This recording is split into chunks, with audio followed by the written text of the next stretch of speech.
Не записвайте детето си на спорт, за да се научи на дисциплина. Здравейте! Аз съм Живко от Самурай Доджо Варна, спортен педагог, спортен психолог и треньор. В това видео искам да обясня една много често срещана заблуда сред родителите.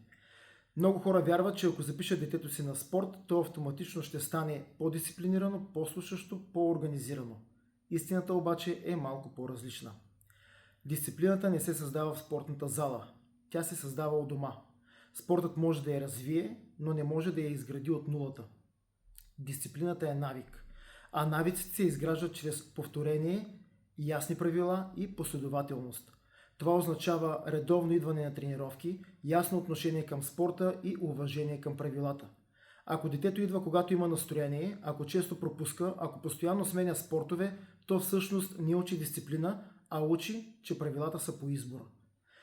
Треньорът вижда детето 2 или 3 пъти седмично за по 1 час. Родителят го вижда всеки ден. Науката и психологията са категорични. Навиците се оформят в средата, в която детето прекарва най-много време. Това е домът, не залата.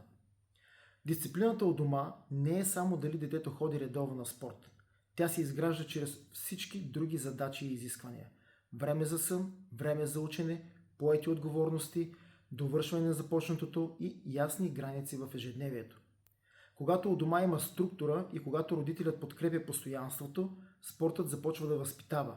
Тогава детето се учи на самоконтрол, уважение, концентрация и умението да довършва процеси. Но ако у дома няма ясни правила, спортът няма как да компенсира това. Не защото треньорът не става, а защото дисциплината не е услуга, която можеш да си купиш. Тя е модел на поведение, което се изгражда всеки ден. Затова първо създайте рамката у дома. После спортът ще надгради. Така дисциплината става устойчива, а спортът изпълнява истинската си роля.